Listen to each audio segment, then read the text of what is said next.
I haven't done an interview with a single radio station, a single TV station, a single newspaper, a single anything in probably 6 or 7 years. And I've literally had my PR company, they've given up and they said, well, they won't do it unless you do the interview. And I'm like, well, no, it's like, but like, I'm sitting here with you because you were an actor and you're out there pounding the sand and I know what it's like to get started. Okay, and so I really respect what you're doing, and it's really shocking to me that you don't have 3 times more followers because you do an amazing job.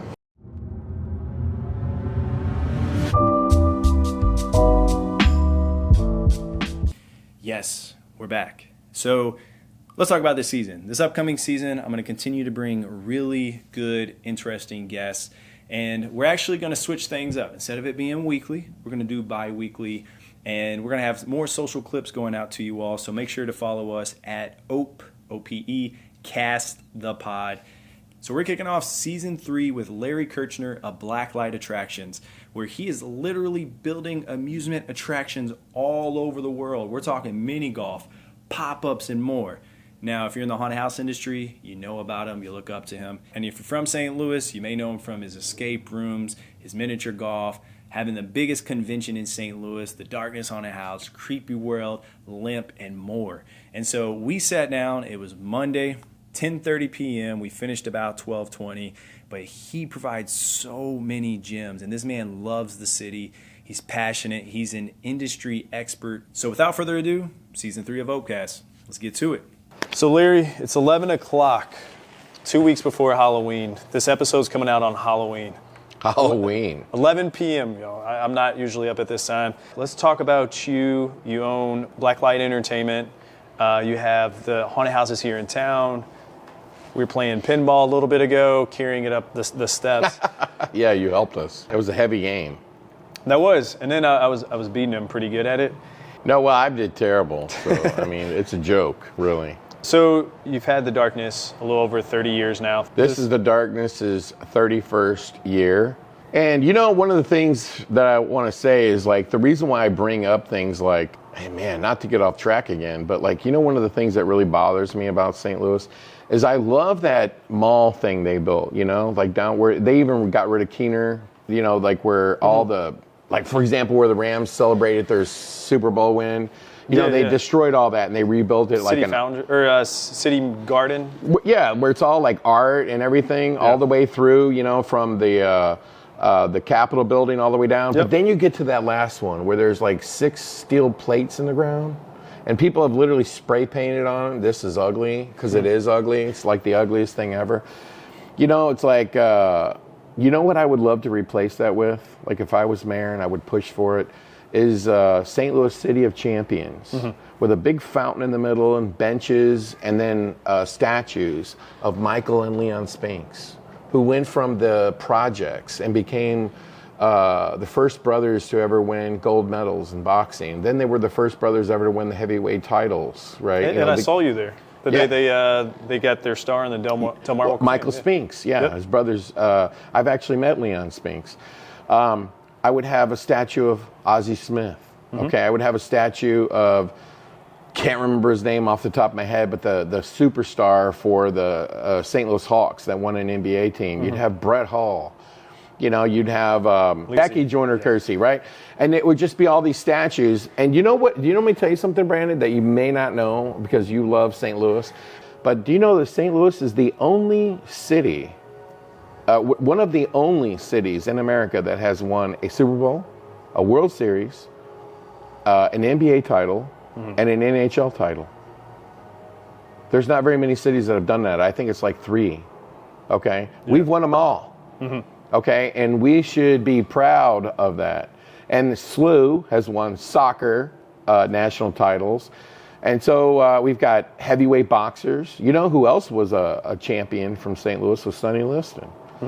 Sonny Liston, probably the most feared boxer ever until he fought Muhammad Ali. Yeah. But he was from St. Louis, and you've got all of these champions at whatever sport they played in, whether it was the Olympics. I mean, look, Jackie Joyner-Kersee, it has to go down as like the greatest female Olympian ever. And she is right there from East St. Louis, you know. But anyway, the point that I was trying to make is I care, you know, about St. Louis. This building that we're in right now, I've been offered, you know, to sell it multiple times. I've been offered the red carpet to move to another community. And in truthfulness, you know, I would do much better if I moved, you know, because of the fact that some people are just, you know, they're not, you know, like right now is on the top of their list is to come downtown St. Louis. And so, you know, I think it's completely safe here, but, you know, it's like things have happened that have made people not want to come down. And when you look at the Cardinals and you think about the bad attendance they had, I know that, I mean, the team finished with a winning record. Yeah. But is it the fact that maybe they just don't want to come downtown? I don't know. That's why we got to do a better job, you know, of cleaning up the city, fixing the roads, making it safe to park down here. These things need to be priorities. The downtown, Soulard, whatever area, these need to be priorities. So people can come to the city and enjoy everything. I mean, like dude, I'm gonna tell you something. I just went to the San Diego Zoo. It was called Blacklight Attractions, by the way. We build amusement attractions for other people. And we were out there in San Diego doing an install. And I went to the San Diego Zoo. It cost $75 to go to that zoo. I was there 2 months ago. Yeah, and by the way, it's not better than the St. Louis Zoo. Okay, it's always ranked number one. Why? Well, because it has a gondola that goes over the top. Maybe because they got some trucks driving around. And they have a panda, as you saw on the billboards. Yeah, and by the way, and you know what? When you go to the San Diego Zoo, you know the funny thing about the San Diego Zoo is that it really, to me, seemed like a botanical garden. And it reminded me of a poor man's Animal Kingdom from Disney. And one of the biggest complaints of Animal Kingdom at Disney, okay, is you never see the animals. Yeah. Okay, you know what I mean? And like you pay $75 and there's no animals anywhere to be found at the San Diego Zoo. And I just thought the St. Louis Zoo was so much better. And I'm not being partial because I'm from here. And then, of course, we've got a great botanical gardens. We've got all these great things for people to come to St. Louis. We've got to like do better. But I have always been committed to being here. And you know what showcases that commitment was me putting these two big signs up on the building. And you see the one for the escape room and you see the one for the haunted house.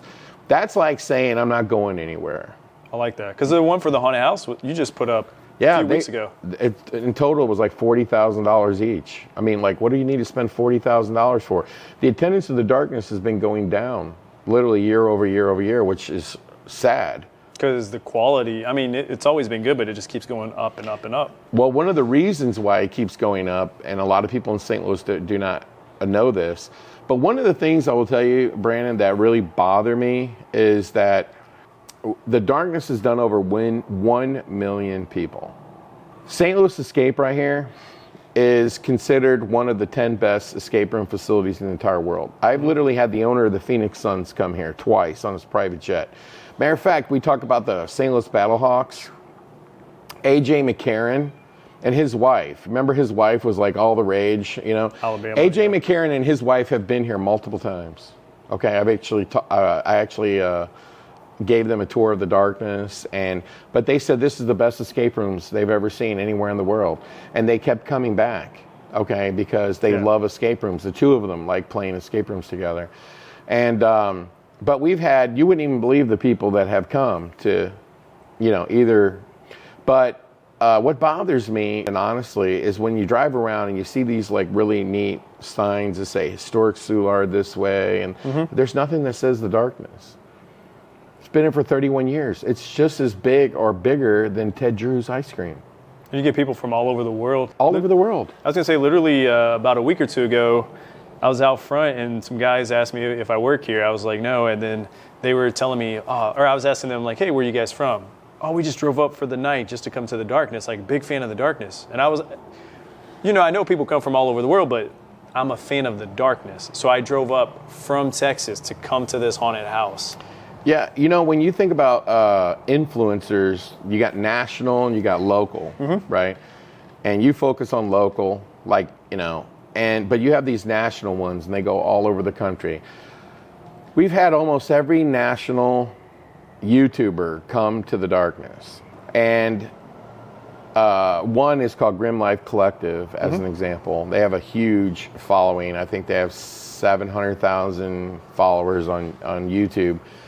And when you look at his page, it's like his 14th most popular video ever is The Darkness. There's another YouTuber from Florida called Tampa J. Now, do you know how many times this guy has shot like Universal Studios Horror Nights? I mean, because he gets invited to the media party every year, so he films it.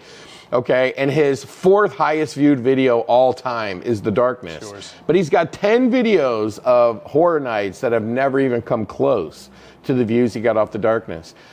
This is the kind of level The Darkness is that the people in St. Louis don't even understand. Not at all. Okay, it's like The Darkness is Ted Drew's for Halloween. It is the City Museum for Halloween. It is the St. Louis Zoo, but for Halloween. And people in St. Louis don't understand that. The #1 convention in all of St. Louis, it used to be the robot show. Okay, they left. Okay, could be because cars getting broken into. I have no idea. But the biggest convention that St. Louis has left, because they've lost a bunch, and they've just let go of the person that was in charge of all that. Like that's going to change anything. But the biggest convention they have is the one that I brought here. And it's the Halloween attraction show. And now it's a Christmas show. And when it first came here, it was 50,000 square feet. Now it takes the entire convention center and generates almost $8 million a year. Okay? Wow. Now, I'm going to teach you something about the haunted house industry. When Donald Trump was president, all he ever talked about was, all the jobs that went overseas and everything. And that became like a talking point of, we import everything from China or whatever. The haunted house industry is a 100% export industry, meaning all of the stuff is exported. Nothing is made overseas. Now, Halloween as a trick-or-treat holiday is an import industry, but the haunted attraction industry is an export industry, 100%. And so who are some of the people you have worked with in the past? Well, there's all kinds of companies. They make animatronics, they make masks, they make costumes, they make scenic materials and everything between, lighting equipment, or they provide services, and they're all here. Okay, it's also escape room and whatever. But Halloween is October 31st. It needs to stay on October 31st. But anyway, so this retail industry, they tried to get England to adopt trick-or-treating. Yeah. The tradition of buying Halloween costumes. Because they realized, hey, we only sell Halloween costumes only in America. We don't sell them anywhere else. Yep. Why is that? Because only America thinks of Halloween and trick-or-treating. The rest of the world, do you know how they celebrate Halloween? They turn theme parks into haunted houses. And we're talking about, and by the way, we've built many of them. You're talking about China, England, it doesn't matter, Japan. Anywhere you go, every theme park does Halloween, like Universal Studios. They all do it. And where do you think they get the haunted houses? Where do you think they get the masks, the makeup, the animatronics, the props? All from the United States. It's I don't know how many hundreds of millions of dollars industry it is, but it's being exported and all over North America, and it's being exported all over the world, from China to Japan, all over Europe, down into South America. Everybody does haunted houses. So all these other countries have adopted American tradition of Halloween, but the way that they do it is with haunted houses, like turning a theme park into a like a Universal Studios Horror Nights, but just, not as good. Yeah. But it is a 100% export. So when the Halloween show comes to St. Louis, you know who comes to St. Louis? Every single theme park operator in the entire world. So you're telling me I need to go to this? Yeah, well, I'll get you a pass. You can come. Let's do it. I'll vlog it. It would be great content for your place. But the thing of it is, we open for these people. We haven't done it every year because one year the show was canceled because COVID literally blew up like 5 days before the Trans World show because it was in March. And I know when COVID happened. when they decided to shut the country down. It was literally 5 days before the Transworld show. It killed me. And then we didn't open the following year because I was taking care of my mom. She had cancer. And no, the following year was when they barely got back open. So and then, 20. I think it was 2021, yeah. Okay. And then we didn't open for the haunted house industry in 2022 because that's the year my mom had cancer. So, but anyway, we've opened for the haunted house industry. So here's why, one of the reasons why The Darkness is so good. Because the haunted house show came here, the Halloween show, we opened for these people, okay? So they know what it looks like last year. Mm-hmm. And you know, when you're attraction owners, okay, you're looking for ideas, you're looking to see something you haven't seen before. So every year, we're not thinking about St. Louis, like, you know, the Halloween fans of St. Louis. We're thinking about how can we impress hundreds and hundreds and hundreds of haunted house owners, people who do this all over the world. Mm-hmm. How can we impress these people?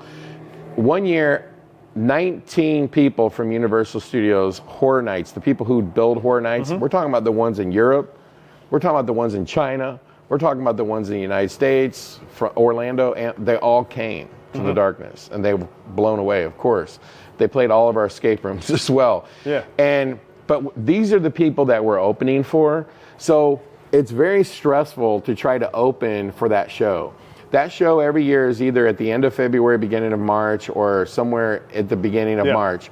So we have, from the day the haunted house closes till then, to make a massive change. So while some people think, okay, hey, November 5th, whatever, you're done for until next October, you're like, nope, now it's grind time. I have 4 months to get this ready for. 3 months. Well, and here's the other thing. You have Thanksgiving. And you have Krampus. Well, we have Krampus, yeah. And so every year we open for Krampus, let's say we take stuff out, we actually just put black walls up so you can't even see. And one year we just put rails and turned all the lights off so you just walk through the room that had nothing in it. But every year we spend mega money on trying to renovate The Darkness. And this is really funny because sometimes, you know, like, people leave reviews, you know, on Google, and they don't like it when I go in there and I say, this is a fake review. You know, oh, you know, you should engage with us and tell us. Well, first off, it's fake review. I know it's a fake review because I know them from a mile away. But when you say something like, oh, it's only gotten worse. You know, oh, they never change anything. It's the same thing it was last year. I'm just like, do you follow us on social media, like on Instagram? Do you follow us on YouTube? Do you follow us anywhere? Because we engage with the people on social media all year, and we're constantly uploading photos of, like, it'll all start with, like, there's nothing here. It's all gone, you know? And then you come back 3 months later, and it's all brand new. And we advertise our Bloody Valentine event as seeing everything new. Because, see, the Bloody Valentine is just like a week or so before Transworld. So the Valentine's event will literally be 10 days before Transworld. So it's kind of a way for you to also work through maybe some hiccups. Our goal is to get it done by Valentine's, like whatever we're going to do. So here's the thing. You're thinking, like, we're super busy in October, like trying to figure out, like, running the haunted house. No, we're actually, the busiest time for us is September and August, the lead up. And then once you get into opening, even though it's hectic and crazy to run a haunted house, it's also a lot easier than trying to get them open, okay? And so so only thing we've been thinking about is what are we going to do? Because on November the 3rd, which is a Sunday, so it's not going to be November 3rd. It'll be like November the 4th. One day, get the day off. We go in there and we start ripping stuff out of The Darkness. There will be a giant dumpster here, and we just throw it away, okay? And we start rebuilding. And every year, we're not thinking about how can we impress people in St. Louis that don't know, that they don't even understand that The Darkness in the haunted house world is regarded as the #1 haunted house in the world, okay? So it's really kind of ridiculous when somebody leaves a review and said, there's nothing in there. This thing is like tired and old. Are you kidding me? Well, and people would pay. I think people would pay just to walk through with no actors. People would. Here's just the like thing. Or the haunted house. Here's the thing, Brandon. One of the tours we offer for the Transworld show Gotcha. is a behind-the-scenes tour. No actors, no fog, just walk through. Like the library. I remember that because before my glow up, I worked here back in like high school, right? But I remember that You library. showed me pictures. Yeah, it was, I got the glow up now. I'm in my 30s. But like just like the library scene. And there's books all the way up top. And I'm like, if you just look at every little bit of detail, my wife and I, we go to Disney maybe once or twice a year. And, we look at the detail. But I tell people, I'm like, coming here, it's on, and I'm not saying it because I'm talking to you, it's on steroids. It's like Disney can't even do what you do. And they have the biggest budget. They're putting their logo on bananas and stuff. And so, I mean, just as someone that is that admires what you do, I got to give you props. The biggest thing too is like, when you read these reviews, I always find them, funny, is that you should go to another city and then you'll be running back. Yeah. Okay. And what's really interesting about the escape room business, because right now we're here at St. Louis Escape. When I built the first 2 escape rooms, they were these 2 right here side by side. And we bought this building, and the first thing that jumped in my head was build another haunted house. That was like the first thing that jumped in my mind. And so in the back there, we built another haunted house. It was a zombie-themed haunted house, and we built 2 escape rooms up front. And slowly we started realizing that it was actually better for the darkness that we build more escape rooms, because let me tell you what it's like to own a haunted house, okay? Or to actually the reason why you start a haunted house is because when you were a kid, you liked Bela Lugosi Dracula, okay? Because you like Boris Karloff, because you like Godzilla, and that's where it started for me. It was just like, I think like, and I know this is going to sound weird because this isn't what young people do now, but when I was a kid, I had army men and I would have battles and I would literally go out and I would build all this stuff and I don't know who's going to win. Because you just like your imagination. And you would have like G.I. Joes or, you would have all these like Mego superhero figures, and you would just create like these storylines in your head. Nobody does that anymore because they have video games. So the video games create the storylines for you. You're just participating. Yeah. Okay?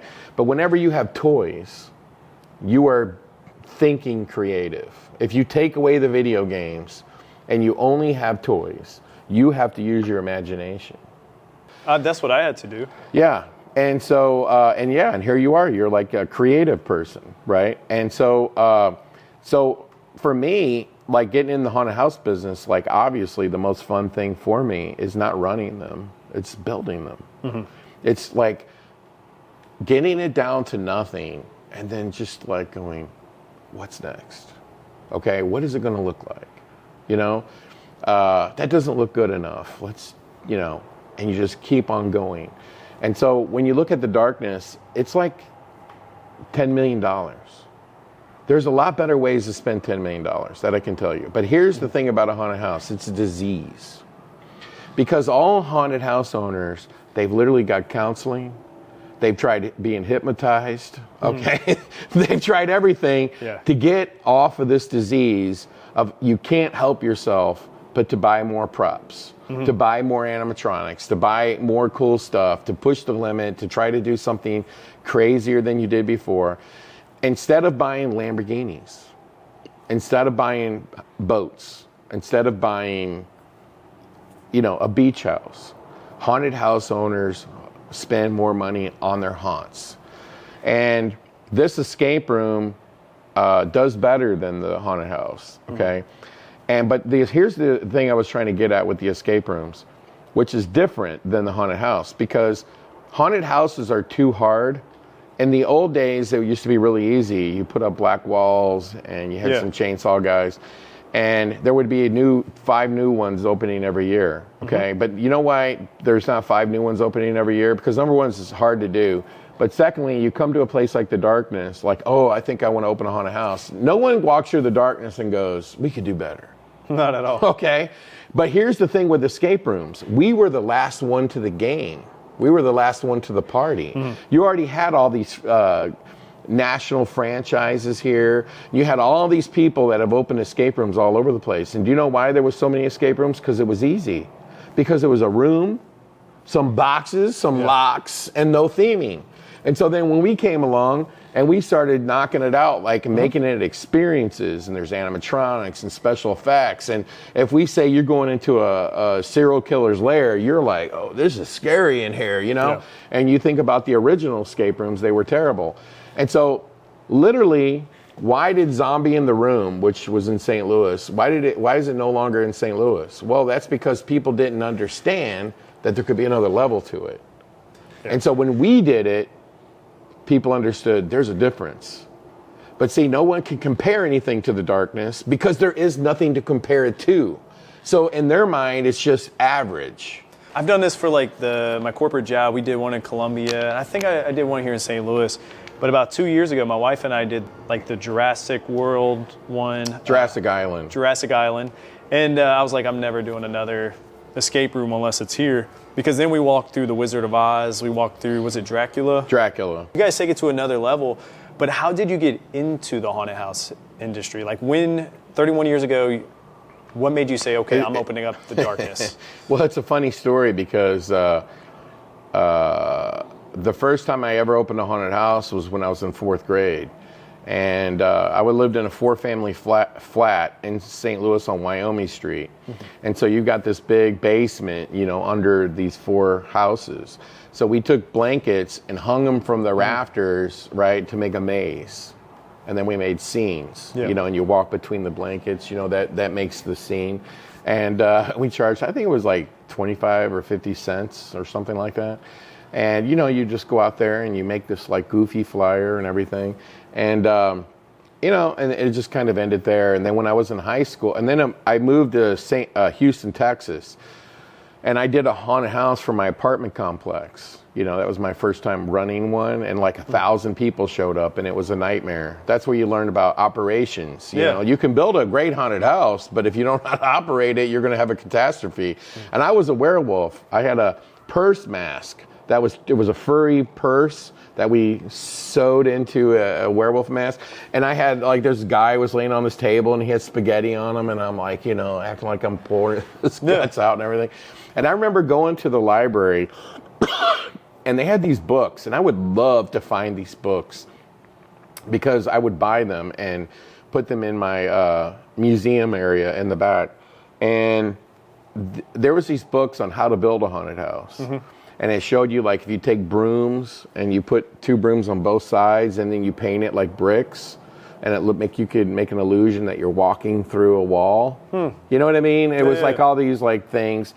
And I just remember being so fascinated with them. And I remember when I lived on Wyoming Street, the library was down the street and around the corner. And I used to walk down there all the time just to look at the Universal Studios horror monster books, you know, and I would just flip through them, and I loved the Wolfman, and some of them have made it into your museum or at Creepyworld. And that, when you think about Creepyworld, the new haunted house is called Monster Mansion, you know, because I like the classics, but, you know, obviously we've evolved. But like as a kid, I was just fascinated by all these things, and so then when I left Houston and came back here, I was going to Fox High School, and I became like, I was running they have a TV station, and my friend says, oh, we're going to go to this haunted house called Thayer Eshen's Mansion. And I said, no, don't go. Let me go down there and see if we can do a piece on it and we get free tickets. This is before influencers would get free tickets. I was just like, yeah, I'll put you on our local Fox, you know, high school TV station. Let me do a video. So the guy loved the idea, and I literally stood out there all day long and I shot a video, and then at night I shot a video, and I wish I still had that footage. And, you know, and so then that guy's like, man, you know, you're really creative. You know, maybe you should help us. And he did a Santa's Magical Kingdom at this old castle that's over there in Kimmswick. And so then I was helping him build that, and like, you know, and then I was like, wait a minute, you know, you didn't pay me for the haunted house. Yeah. And then I did the Christmas thing, and you didn't pay me for that. And then he calls me when he's open Attractions again, and he says, well, can you come help me build the haunted house? And I'm like working in this basement of this old mansion that has since burnt down. And it's called what's called Attractions Mansion. And I'm sitting there, and I'm just asking myself, like, I'm like 19 years old. And I was just like, I'm dumb, but not that dumb, And so I left, and I went to this gas station right there in Kimswick. And there was this flyer just like this. Mm-hmm. And it showed like a church, and it had Casper the Ghost flying out of it. And it said the Haunted Church. And I was like thinking to myself, this guy probably needs help. And I went over there, and it was this church on a hill. And I just walked in. I probably might have been the first person in the world to ever say this. I said, I'm a haunted house designer. Mm-hmm. Can I see your haunted house? And he shows it to me, and it's awful.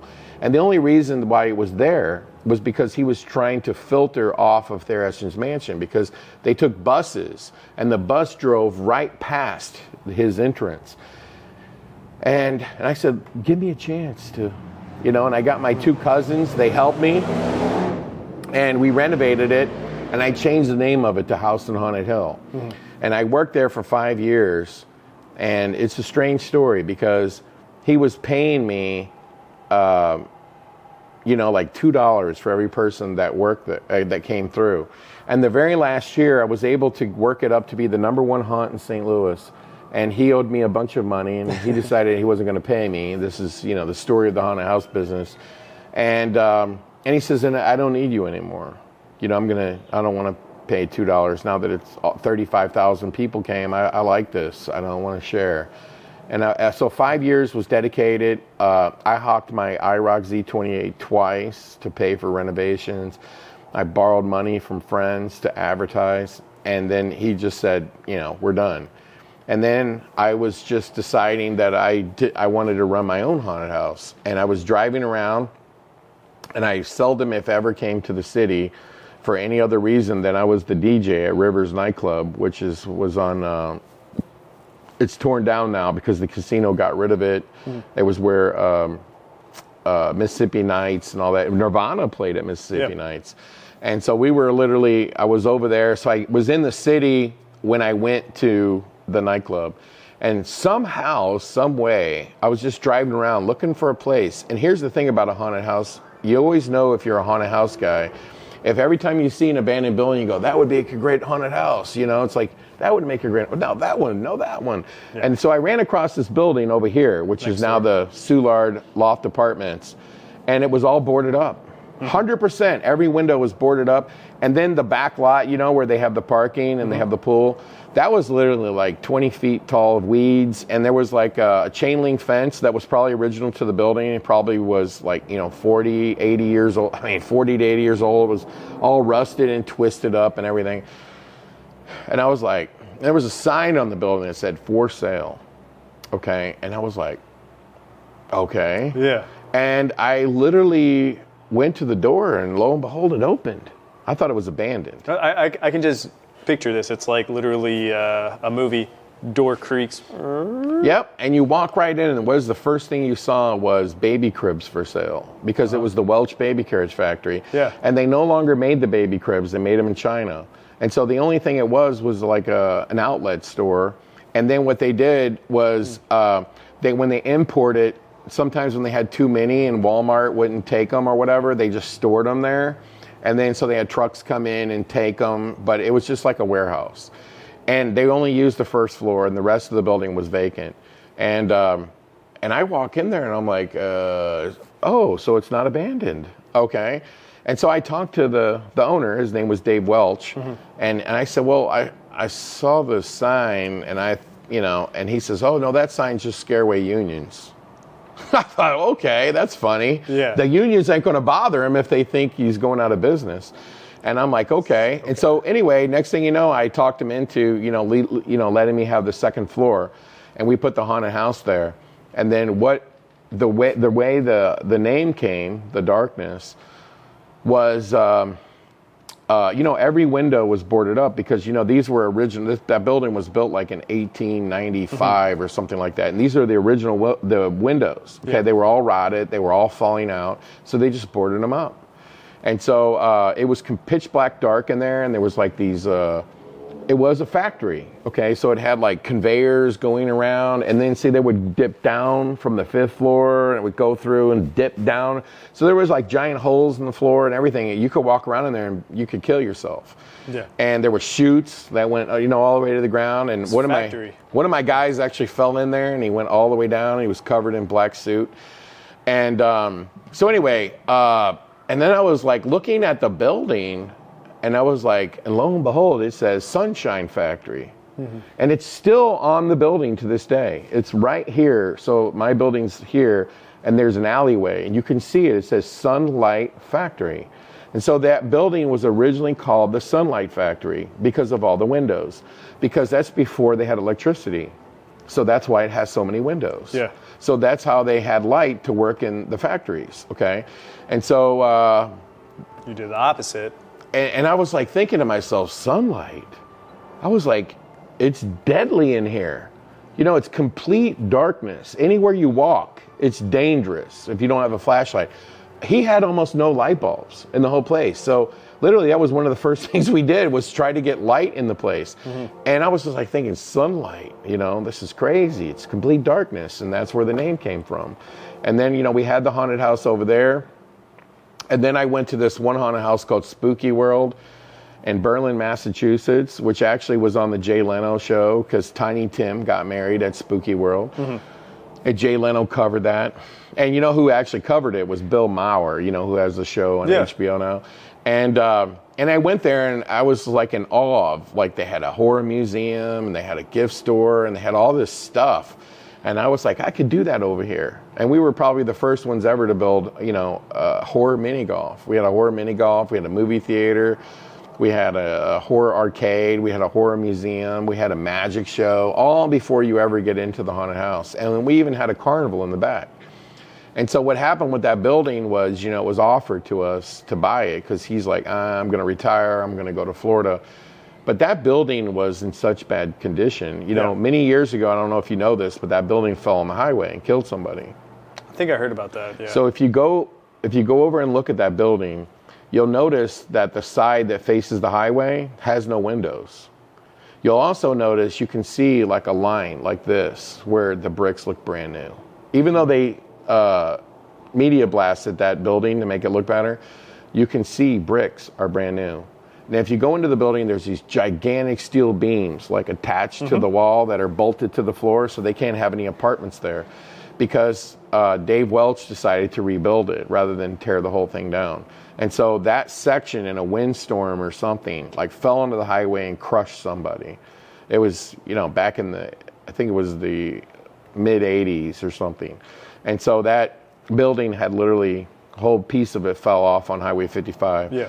And so anyway, to make a long story short, there was other sections of the building where it was like starting to bow out, and you can see where it needed a lot of tuck pointing.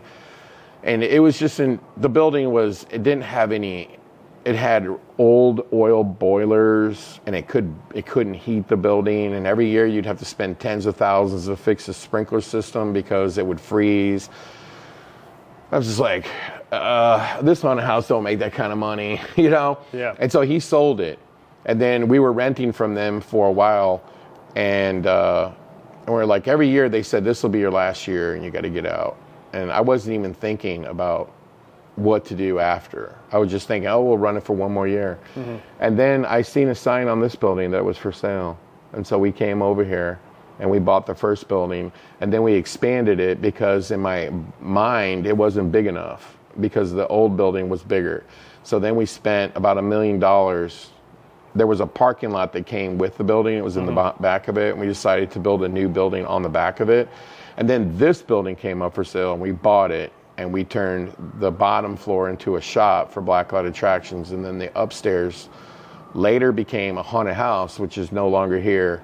And then St. Louis Escape. And so that's just kind of the short version of how it all went down. 31 years later. Yeah. We're still here. And we put these beautiful signs up.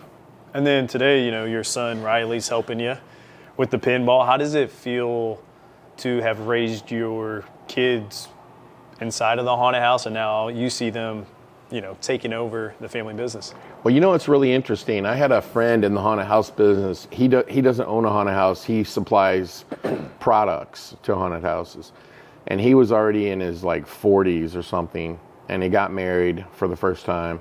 And I asked him if he was ever going to have kids, and he said, no, I don't want any kids, no. And I said, well, I'll tell you something, I never thought I would either, because I was 30 when I had my first kid. And I said, man, it's like the greatest thing you'll ever experience. And I'm like, whatever you love, they love more, And he finally did have a kid. And I was just seeing him the other day, and he's just like, my son follows me around everywhere. He loves monsters. He wants to help me do everything. And when I remember one time we were at Creepyworld and we bought this big inflatable thing called the Beast. And my son was that the big lizard? Yeah, it was like a big lizard. That, yeah. And my son was like, Dad, I've got great ideas for it. We're going to build a pirate ship inside, and we're going to do this, we're going to do that. And he was basically telling me how they're going to do all these great things. He's got all these ideas. But my son was on a baseball team, and the whole baseball team would come work at Creepyworld. And this is a funny story. They're 9 years old, okay? And we had a corn maze haunted house where we actually grew the corn and everything at Creepyworld. And they were all this whole baseball team, all these 9-year-olds were running around in this corn maze scaring people. And somebody stopped me and said, this is not legal. That you're employing a bunch of little kids to work in a haunted house. Now, see, they were doing it for free. They're just doing it for fun. Mm-hmm. My son's running around with a chainsaw. Yeah. And you know what I said to the guy? I said, they're the children of the corn. And the guy goes, oh. And then the cop tells me later that another person complained, and then the cop told him, those are his kids. They want to do that. Yeah. And it was so funny. But I couldn't ever leave the house without my kids wanting to go with me, without my kids wanting to work there. And you know who was the most hated person on planet Earth when I was running the darkness back in the day? My son Riley. Because he would be 8, 9, 10. Yeah. And he would walk through the haunted house 4,000 times. And we'd be on our own channel. Dad, there's an actor sleeping on the floor in such and such a scene. Dad, this animation don't work. Dad, this is broken. And they'd be like, Riley doesn't know what he's talking about. Riley's, And I'm like, I trust Riley because he loves this place. Yeah. But yeah, it was really fun. And so my son, River, works at the escape room. And my son, Riley, helps me get the haunted houses running. And he spends most of his time at Creepyworld all summer trying to get Creepyworld open. And then he manages the Lemp Brewery. And it just means everything to you that your kids care about it that much. Yeah. Care enough to, wear flip-flops and move the pinball machine when you ask. He does live in, I own my mom's house. She passed away from cancer. Yeah. And just so people understand the kind of person that I am is I used to go over, it was my grandma's house. Mm-hmm. My grandpa fought in World War II in Japan. Against Japan, and he bought that house brand new. And so my mom, her parents, my grandma and grandpa, they died, and then she got the house. And every time I'd go over there, I would be like, man, because this is just the way you think as a haunted house person. Yeah, if you remove that wall and you did this and you did that, because it's an old house, made out of plaster, mm-hmm. And I would just always be every time I go over there, I would be thinking of how it could be renovated. Right? Yeah. And when my mom passed away, I decided to gut the house all the way down to the studs, and I redid the whole thing. And, I could have easily just sold it, but I just wanted to see what it would look like, mm-hmm. For my mom and my grandma and grandpa's memory. And then when I was looking at it, I was like, man, this is so beautiful. I wish they could be here to see this. I just gave the house to my son because he cared about my grandma and my mom, and now he lives there. But yeah, I mean, I was Here in the city. No, it's in South County on Rivas Barracks Road. But like, it just meant something to me to just, when you're in this kind of business, you're a creative person, you're always thinking, everything you look at, you go,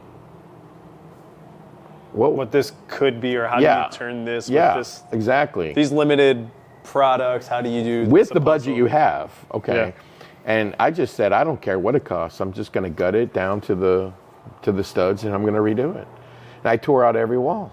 And it's like a big loft. It's beautiful and it's great, but it made no financial sense. You know, the darkness makes no financial sense. This is a true story. I did a haunt tour about 5 years ago. And this guy comes out the back end and he says, who's the owner? See, that's the first key right there. Not me. You know what I'm saying? I'll give you an email, okay? Okay, because when you're operating a haunted house, you don't want to be stuck talking to somebody, for 10 years. So this is a haunt tour, and I'm just like, everybody in the haunt industry knows who I am, of course, because what a lot of people in St. Louis would have no clue is that we've built haunted houses for almost every theme park in the United States and around the world. We produced a haunted house magazine that told people how to do things. We have a YouTube page where we do how-to videos for the haunted house industry. We do seminars, tours. I was the president of the Haunted House Association for 2 years straight. All of these things, we're right here from St. Louis. St. Louis is kind of the capital now because of the trade show. And so at any rate, so St. Louis is the Halloween capital? Well, I mean, kind of, because, the haunt show's here. But so, like, it was really strange for me to talk to somebody coming to a haunt tour. I've already done this like 12 times at this point. And he comes to me and he's like asking me who the owner is. Because I'm always at the exit, when the haunt industry comes through to ask them, hey, what'd you think? Blah, blah, blah. We would give them free magazines, how-to videos and stuff. And so I was like, uh-oh, what happened? I'm thinking, somebody said something to you, somebody did something wrong. I'm like, ooh. And I'm like, well, what's the problem? You know what I mean? Like, what's the problem? Like, I can't take ownership. What's the problem? I'll direct you to somebody. He goes, no, I want to talk to the owner. And I'm like, well, I mean, just tell me, what is the problem? He says, well, is this guy filthy rich? And I go, huh? What is he talking about? He goes, does he do this for fun? And I was like, you've really lost me here. What does that mean? He goes, well, I mean, he's not like a drug dealer or a money launderer, is he? And I'm like, what are you talking about? Yeah. And so anyway, eventually, in a long way, he just said, this haunted house is so insane. There's no way this haunted house could make money. Because you are spending so much more than this place could make. Okay? So it has to be for fun, right? Self-rich, you're like Elon Musk and you're just doing this because you like it. What is the catch? And I was like, oh, I see what you're saying. I go, well, we've been doing this tour, since, I can't remember the first year that the show happened, but it was probably around 2009 or 10. Yeah. And I was like, we've been doing this tour since 2010, and we've been like, upgrading and improving the haunted house every year. It just didn't happen overnight. He's like, oh, okay. But that's the point, that it's so crazy to read reviews when people say, this haunted house is terrible, go somewhere else. And I'm just like, are you sure you went? Yeah. Are you sure that you actually came? Because, really? And I've got these videos, like every year we make these videos. They're called Trans World Haunt Tour Recaps. Okay? And that's where I've seen those. Yeah. The haunt industry has gone through, and we kind of show some of the new scenes for 2000 and whatever. And then we interview the haunt owners, and we have them we just ask them, hey, what do you think of the darkness? And you can watch these videos because I've been making them for I've got about 12 of them, okay? Like literally year over year. And it's like people over and over again saying it's the best haunted house we've ever seen. And one of the years, it was so funny because you ever heard of a show called Face Off? No. It was a show on Sci-Fi Channel. And it was where makeup artists, and they get these challenges, and then it gets dwindled down to 2 makeup artists, and they're being judged by people who've won Academy Awards and makeup and stuff. And so one of the judges of Face Off, he was literally the judge every season. He was one of the judges, is like a famous makeup artist. He came to the darkness. And I said, hey, you're a judge. How would you judge the darkness? And I have this on video. It's on my YouTube page. He said, it's the best haunted house I've ever seen. Yeah. Right? And you've got these people who are in the creative world who come here and they can't believe the escape rooms are like this. They can't believe the darkness is like this. And then you read these reviews. And I'm not, but the darkness, like on Google, is a 4.4, which isn't terrible. But it's always hilarious to read these reviews where they're saying they change nothing, they do nothing. It's the same thing every year. I'm like, are you sure you went? Yeah. Are you sure you went? Yeah. Are you sure you went? Let me tell you what my philosophy is on changing, updating Creepyworld, and let me tell you what my philosophy is on updating Darkness. So when I first was really big into the haunted house industry, I heard about a place called Knott's Berry Farm. Okay, I've heard of it. Yeah. Yeah, and that's literally the original theme park that does Halloween. Okay, they've been doing it the longest. Okay, and this is back, when Universal and Hollywood didn't even do Halloween.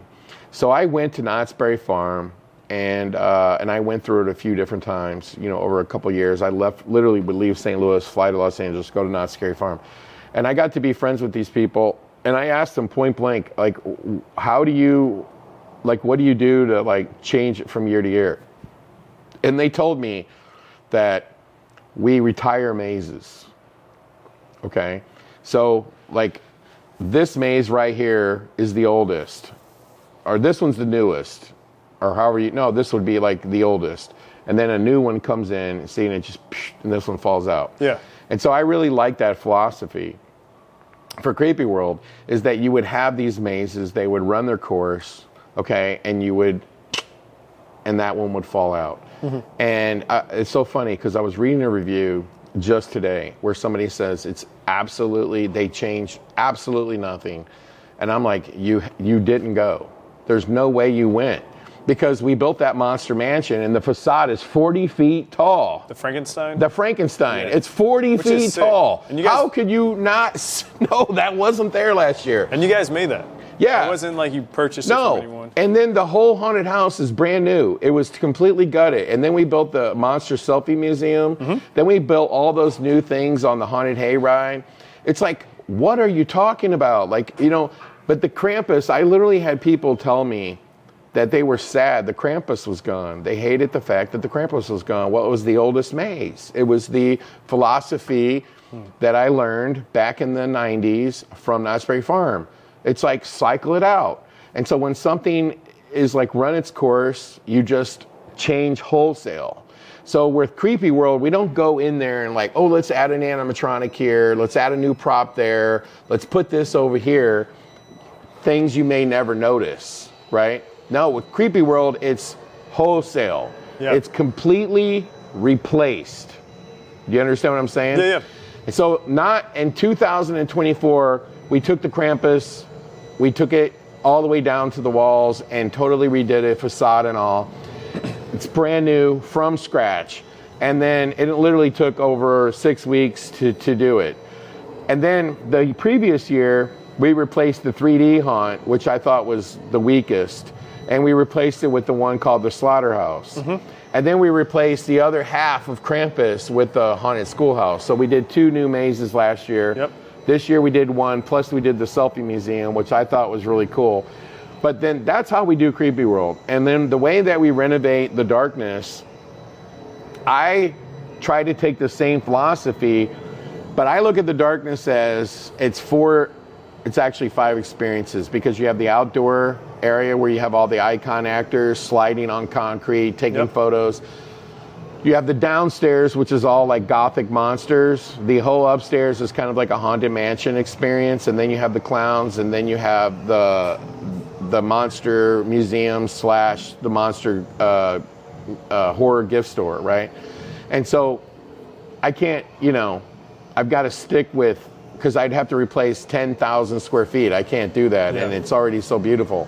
So the way that we do it in the darkness, so that people will notice that it was changed. If I just bought props and just threw them scatterbrained all over the place, no one would know.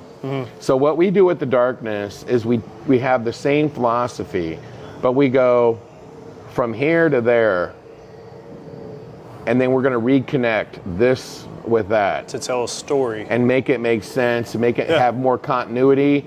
And so we're going to take out from here to there. We're going to totally take it out, throw it in the dumpster, and rebuild it from scratch. So I see what you're saying too, because there's that scene when you go upstairs, you go into the cabin, and you're kind of going through that graveyard. You walk through all the pumpkins. You can tell I've walked through a few times this year, but then you go, there's that car, and then you're in front of there, like in front of the house, and then you go inside the house. So it's like you're not just throwing up props, you're telling a story. Yeah, so like a few years ago, that pumpkin thing wasn't there at all. The pumpkin, where the big pumpkin comes out. And so we wanted to renovate. We took that swamp house, which has been there forever. Okay, back, the one back when I worked there, that tilts and moves, and it was actually on Modern Marvels, right, on how it works. So we're talking about it's been there for 12, 15 years. So people could say, well, Larry, you're not changing anything. And then you have that graveyard kind of thing after it. And then there was a scene that was an extension of the graveyard that we turned into that pumpkin barn. So what we decided to do was from the mansion entrance all the way through the swamp house, the tilting one, we made it all a pumpkin, like a pumpkin theme, like when you think of the movie Trick or Treat. Because think about it now, when you go into the swamp house, it's all pumpkins. And then when you're going into the graveyard, it's all pumpkins, and you have the big pumpkin monster in there. The one with the little kid. And then you go into the pumpkin barn, and then you go up to the house, and the whole house is decorated in pumpkins. That was like a wholesale, like, you've got to notice that we did this. But last year, do you know what we changed last year? It wasn't a doll. The dollhouse was there. The dollhouse was a couple years ago. Oh, I know downstairs what you changed. But I'm not sure upstairs. It was the church. That was, and this is a very interesting thing, because, sometimes I read the reviews and somebody says on the review, he says, it's called the darkness and there's not one speck of darkness in the whole darkness. Okay. So I actually have seen this review many times. Okay. So a few years ago, I said, well, we're going to do a renovation. One of the most popular haunts at Creepyworld was the pitch black maze. Nobody could get through it. That was that suction thing. There was that, but it was a completely dark, and you couldn't see, and it was a confusing maze. So there was no you just go one direction. It was no, you go one direction, and wait a minute, do I turn right or left or go straight? And it was literally so small, and people would get stuck in there for 30 minutes. Now that's gone, because that's now the schoolhouse. Okay. So that's gone. We got rid of the black maze, even though it was great. People loved it, but. So we decided, let's put that in the darkness, because people keep complaining that there's no dark spaces in the darkness. So we take this whole big section of the darkness and we turn it into a black maze, whatever, right? It's all dark and creepy. And I just was thinking this is annoying the hell out of me, okay? Because there's nothing scenic to it. It's absolutely, anyone could do it. And then what really changed my mind on having a dark maze in the darkness was all the influencers coming through and the millions of views they would get from the rest of the haunted house, but not the dark maze, okay? And I just said, screw it.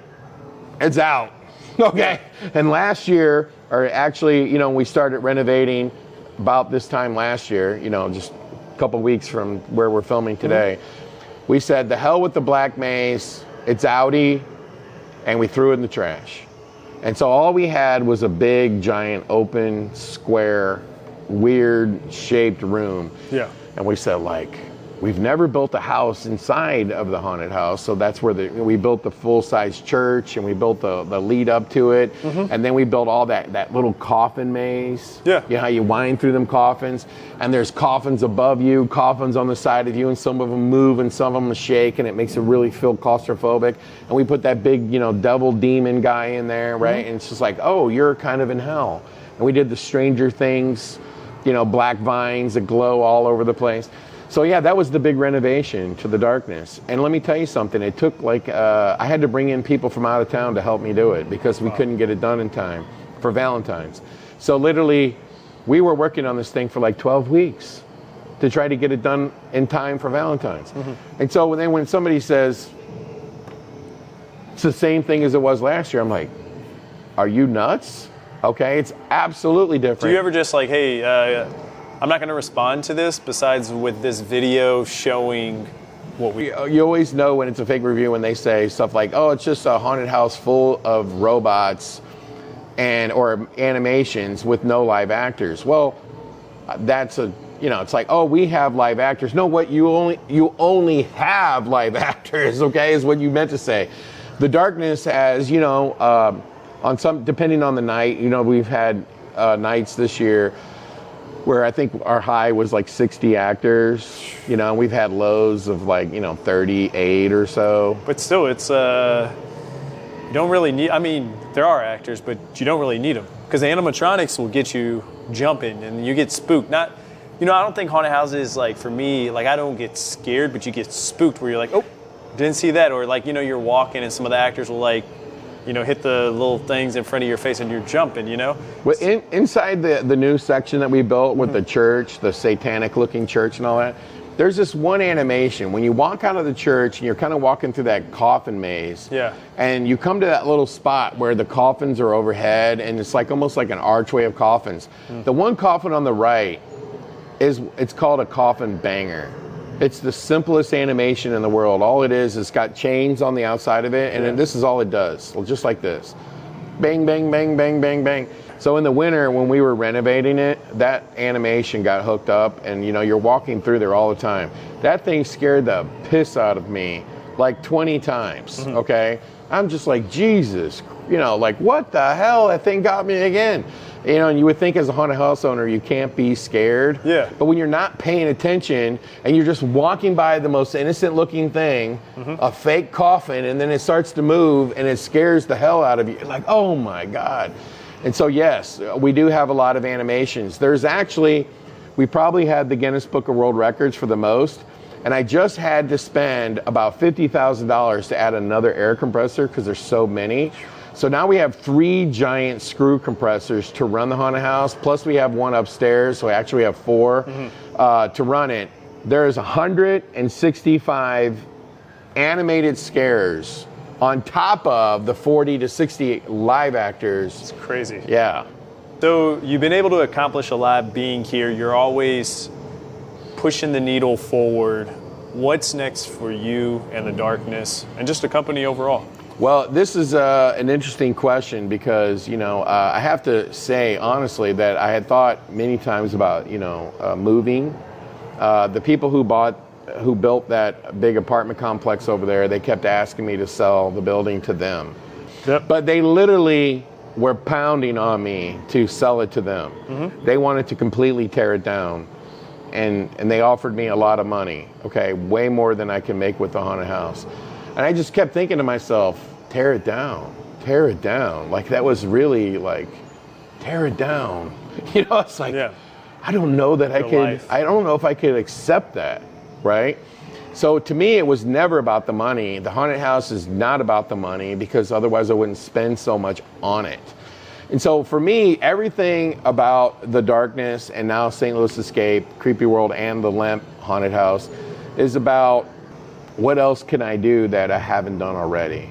And so the St. Louis Escape has run out of room unless I went downstairs where we build mini golfs for people.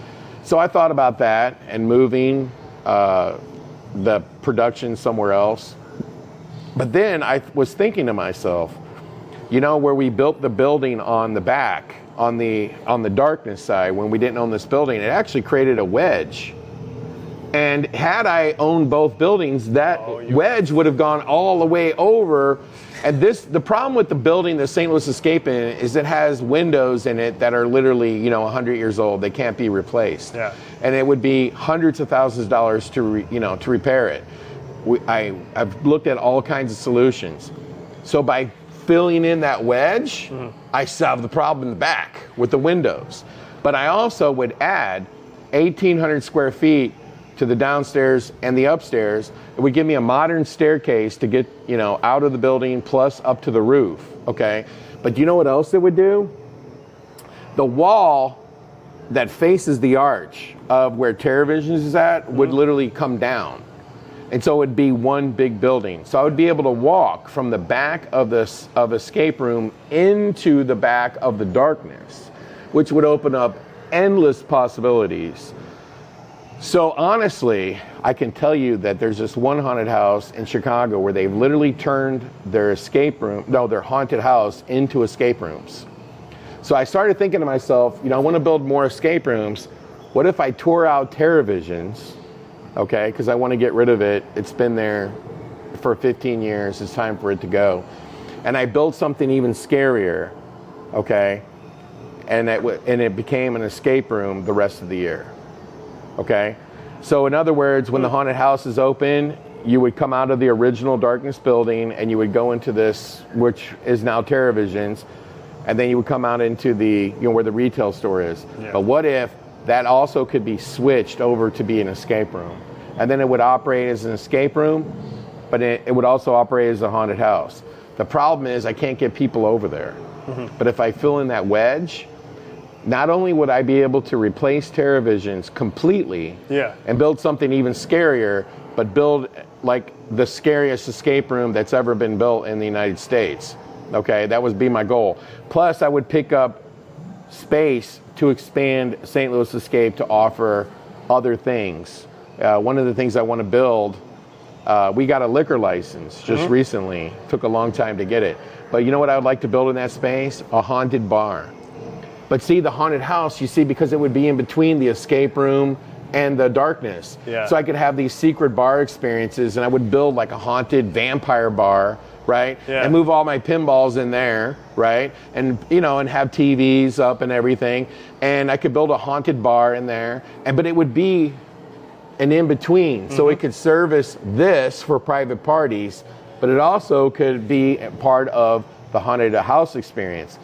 But then you would be able to get to my retail store, which then I could open, stay on select days year round, and have access to the new haunted house, which could be converted to an escape room. So right now, I've already done all the blueprints. I've already done all the engineering. I've had to file some stuff with the city to turn the back into one plot. All that's been done. I'm waiting for an approval so that I can start getting bids. Yep. And it seems like such a small space, only adding 1,800 square feet. But let me tell you, it actually opens up the escape room to that new building that I built on for the haunted house, which then TerraVisions would go away and the whole back part would be reinvented, and St. Louis Escape and the darkness could become one. They would be joined together in a way that they could function together. And so, yeah, I have big plans, and hopefully that works. And then as far as Lemp goes, Lemp Haunted House over there at the Lemp Brewery, we don't do a lot of renovations to that because of the environment tears everything up in there. Yep. But we've decided that we're going to renovate that this winter. Awesome. And we're going to open it for the first time ever with Krampus. So we're going to do Krampus. And so the way that Creepyworld gets like new ideas and stuff is there's an order, right? So the first order that we're going with right now is we've been so busy trying to get the haunted houses open that this is why it takes us a year to build a new escape room. So we started this alien escape room. It's actually literally half done. I can literally show it to you right now, okay? And we haven't worked on it for 3 months. And we promise, it's going to open spring. Oh, no, it's going to open summer. And then it's like stuff comes up. And so our priority right off the bat, once the season is over, is to close down Creepyworld, which, you have to put away a lot of props, sound equipment. You have to because it's going to get hit by weather, snow, everything.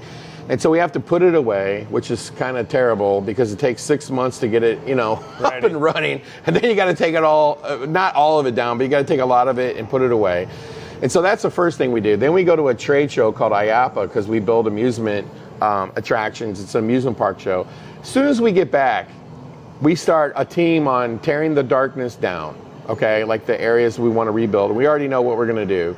And then our focus is going to be on building the escape rooms. We've got to finish them, okay? And so we've got to focus on getting this alien done. And so for the first time ever, I've actually hired a crew outside of St. Louis to help me with the escape rooms. So we're not installing one escape room, we're installing 2. And so we're building the alien, and then this company is going to help me finish it. Yeah. And then I am literally buying an escape room from another company for the first time ever. So in January, we're going to have Alien, brand new, and then we're going to have Frankenstein is getting replaced. So probably should have never done that theme. That goes back to when I was a kid, loving Wolfman versus Frankenstein. And so the theme hasn't really resonated. So that theme is going away. There's going to be a brand new theme in there. Plus, we've got to finish Alien. In the process of finishing Alien, we've got to work on the darkness. The goal is to have the darkness renovated in time for Valentine's. So we're going to try to renovate Lemp, renovate the darkness, build 2 new escape rooms, all before Valentine and before the Transworld show, right? That's the goal, to get it done before Transworld. Then you do the Transworld show, okay, and then you're totally wiped out. You're mentally and physically exhausted. And you have Thanksgiving, you have New Year's Eve, you have Christmas, you have all this stuff all in the mix here in a 3-month period, and we've got to open for Krampus, celebrate all these holidays. We got to get the 2 new escape rooms up and running. We got to renovate the Lemp, renovate the darkness, all before February. I think it's like the 27th or something. Okay, well, technically, when we open for Krampus or for Valentine's, I think it's the 14th. That'll be our goal. And you have no time to think about being tired or anything. But once that Transworld show is over, it's almost like you feel it. You can just breathe. No, you can't breathe. You just feel it. You feel the exhaustion, the mental exhaustion that you put yourself through to try to do all of this prior to Transworld. So once that's over, I'm just like this, okay, hands on my head, I think it's amazing to have a supportive wife that's also part of the business that really helps you.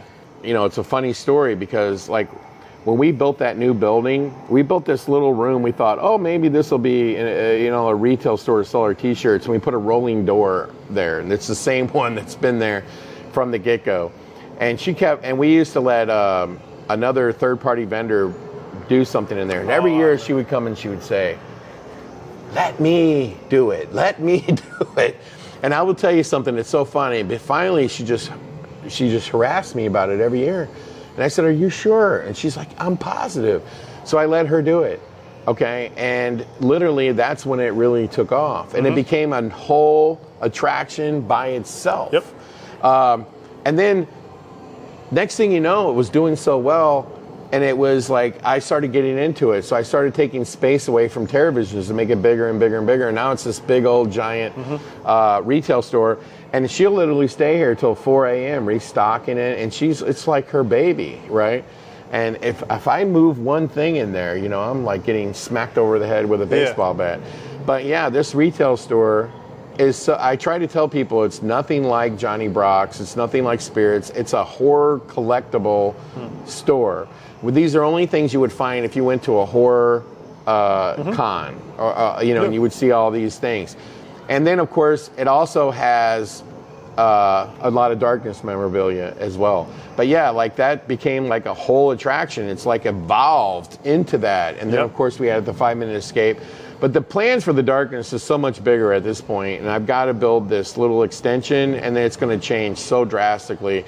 And I think it's going to be my last big thing that I do, okay? And then I think, I'm mentally, creatively drained at that point.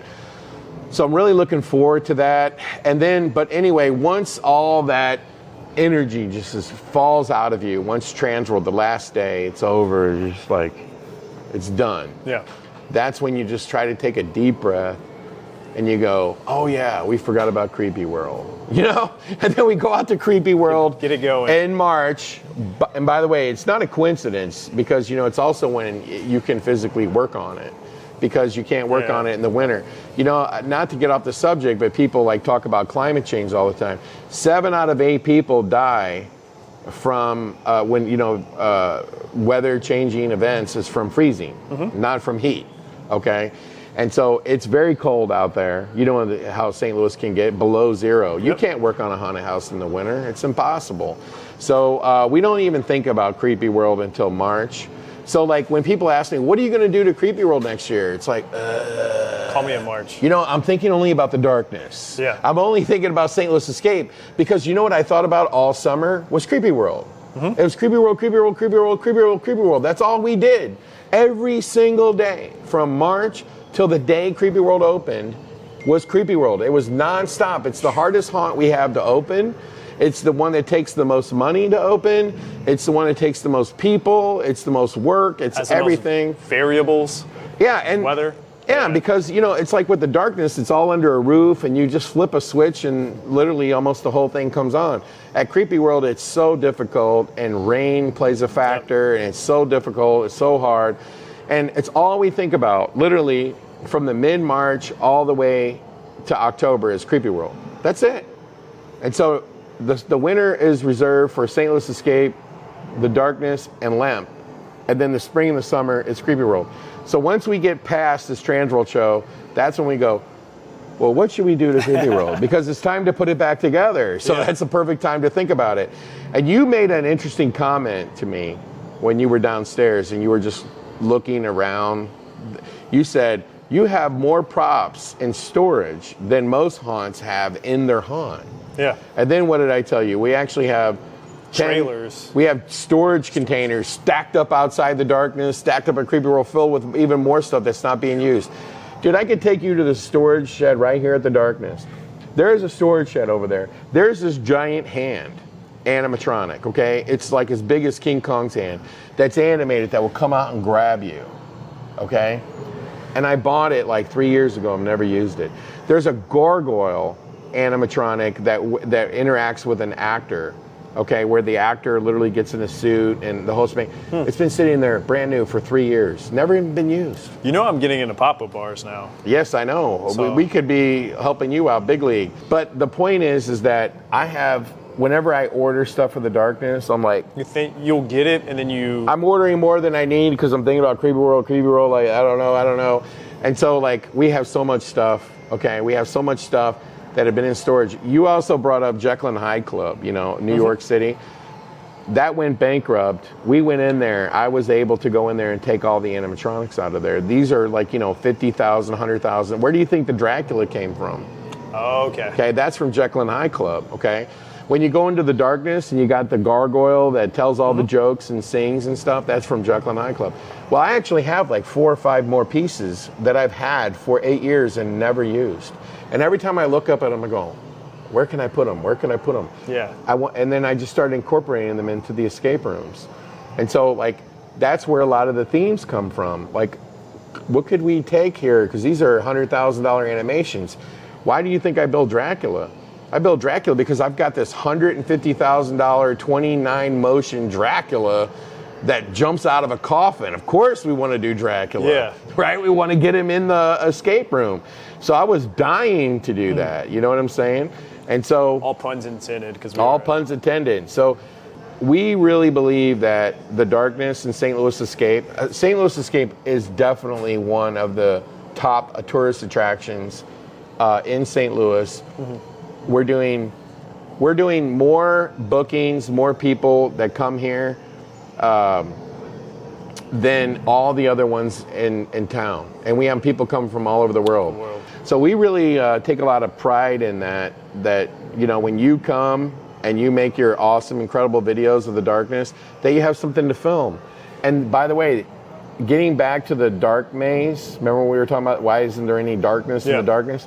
Because I actually never finished that thought. Well, you know why? I just said to myself, when these influencers come and they make these incredible videos and they film all this stuff and it looks so fantastic, We have 1.1 million TikTok followers. And how did we get 1.1 million TikTok?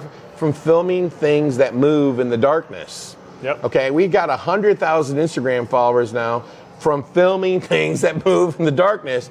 And I just said, the hell with it.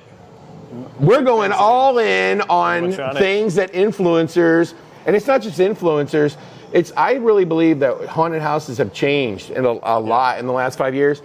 Like if you would have said to me, Larry from 15 years ago, okay, would you ever allow anybody with a camera to come in your haunted house? Well, the answer would be no. Hell no. That was like rule number one. Trying to steal my trade. Yeah, exactly. No haunted house would even let another haunted house owner in their door, much less videotape. And now that's all anybody wants to do. Mm-hmm. They want to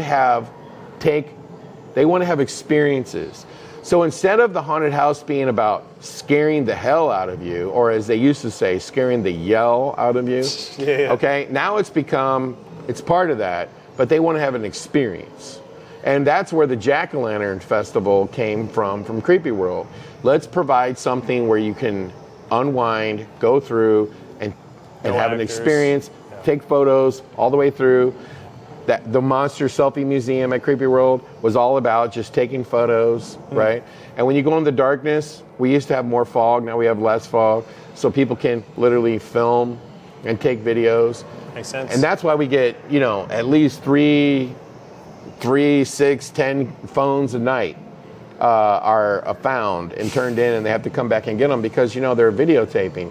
And so we don't tell anyone they can't videotape because I just feel like people want to have experiences. And that's why when you come to the darkness, the monsters will take pictures with you. We have photo op type darkness monsters. When you go into the horror museum, there's photo ops everywhere. There's these high-end museum type pieces that you can take a photo with. That's what people want. They want to leave with an experience. And so it's over the last 5 years, that's what we've been trying to do. We've been trying to change direction to make experiences. Well, that's a perfect note to end on. Larry, I appreciate your time. This was long overdue.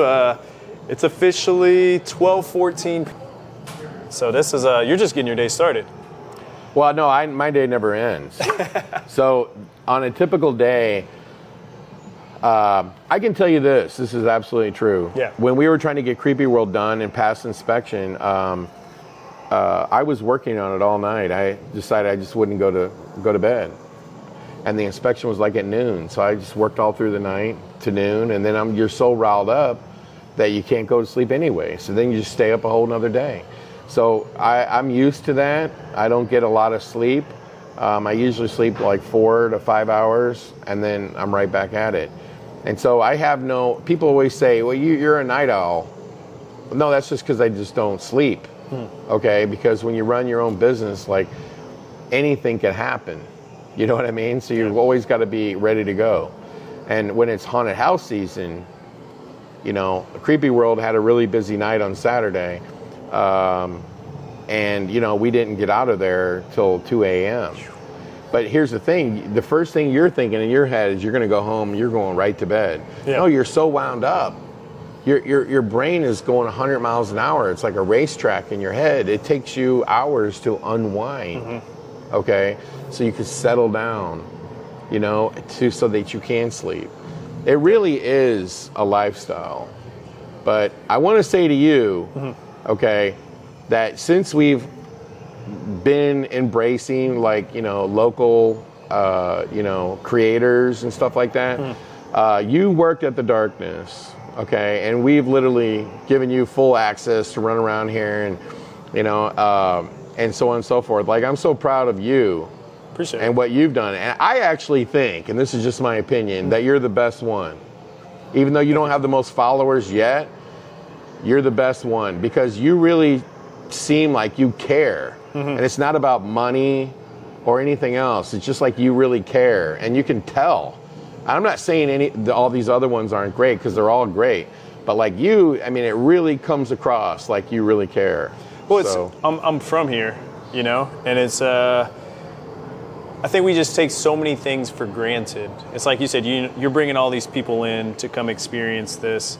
And, I see Disney, Universal gets tens of millions, I don't even know, of people to go down for Halloween or things like that. And so it's like, why aren't we hyping up what we have? We're always like, people are like, oh, I got to go here to experience that. I got to go to New York. No, you can do you should be able to do everything you want in St. Louis, so when you go somewhere else, you're doing something different. Or you're putting them up side by side, like, okay, St. Louis is better at this, or, ooh, I like this angle.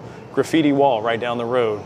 People come from all over the world for that, to paint on there, But no, I appreciate it. For me, it's like it wasn't about the money, and I understand, like, the money's going to come, and I'm having partnerships and things like that. But for me, it's like, the world, as you talked about, you don't try to compete against St. Louis, what's out there in the world. And I always tell people the world is bigger than St. Louis. So it's like, it's okay, people are going to compete over this partnership, that partnership. What about Google? How do we get the Nike dollar? Maybe that'll happen. But. One thing I'll tell you, I'm not saying this because you're sitting here, but like, in order to be a successful, business owner, really, you got to be willing to be your own P.T. Barnum. Mm-hmm. Okay. If anybody even knows who P.T. Barnum is, he's the greatest showman of all time, right? Always hyping, always like, it's the greatest, it's the world's, Yeah. And, and of course I've always been, a P.T. Barnum for our haunted houses. Mm-hmm. And literally over the last 5 or 6 years, I stopped talking to the local media like 100%. Mm-hmm. And I have staff members that go on and I was invited on KMOX. Not that I don't want to be on KMOX, but like, I'd have to get up at 8 in the morning. It's just like, I'm too old. I don't know if I can get up at 8 in the morning.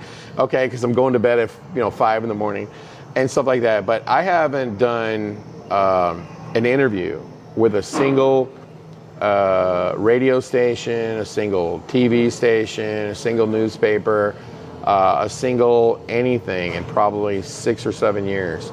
And I've literally had my PR company, they've given up, and they said, well, they won't do it unless you do the interview. Mm-hmm. And I'm like, well, no, it's like, but like, I'm sitting here with you because you were an actor and you're out there pounding the sand, and I know what it's like to get started. Okay. So I really respect what you're doing, and it's really shocking to me that you don't have 3 times more followers because you do it. I appreciate it. We'll get there. And you'll get there. Have a team. No one's seeing what's going on around us. They're working on some sets over there. No one else is here. But I appreciate you. I'm going to get running. It's my bedtime. All right, man. You take it easy. It was nice to see you. Thank you. Peace.